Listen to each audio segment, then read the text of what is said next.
Wyoming History. Native Americans in Wyoming. There is evidence of more than 12,000 years of prehistoric occupation in Wyoming. Among these groups were Clovis, 12,000 years ago, Folsom, 10,000 years ago, and Eden Valley, 8,000 years ago. The latter were the big game hunters of the early period. Following these, and remaining until about 500 AD, were many groups with a mixed hunting and gathering economy. These were followed by the predecessors of the historic Indians. On the crest of Medicine Mountain, 40 miles east of Lavelle, Wyoming, is located the Medicine Wheel, which has 28 spokes and a circumference of 245 feet. This was an ancient shrine built of stone by the hands of some forgotten tribe. A Crow chief has been reputed as saying, "It was built before the light came by people who had no iron." This prehistoric relic still remains one of the Wyoming's unsolved puzzles. Southwest of Lusk, covering an area of 400 square miles, are the remains of prehistoric stone quarries known as the Spanish diggings. Here is mute evidence of strenuous labor performed by many prehistoric groups at different times. Quartzite, jasper, and agate were mined. Artifacts of this Wyoming material have been found as far away as the Ohio and Mississippi valleys. The historic Indians in Wyoming were nomadic tribes known as the Plain Indians.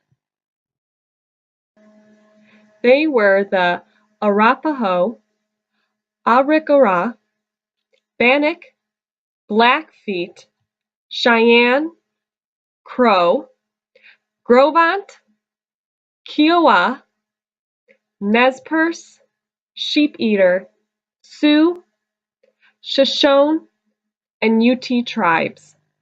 Of all of these tribes, the Cheyenne and Sioux were the last of the Indians to be controlled and placed on reservations. Among the Plains Indians, art is found in the actual form of the object as well as in its decorative value.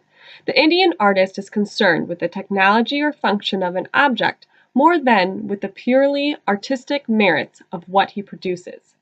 Plainsmen were the hunters, warriors, and religious leaders of their tribes. Therefore, their crafts were related to these occupations.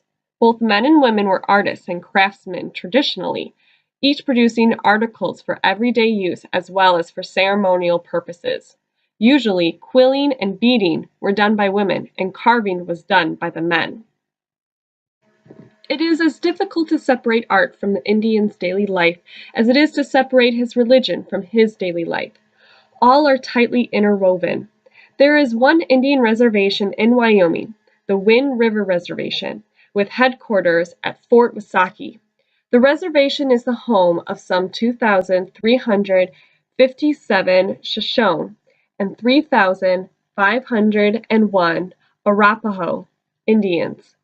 The total acreage of the reservation is 1,888,334, exclusive of lands owned by the Bureau of Reclamation and other planted lands within the exterior boundaries.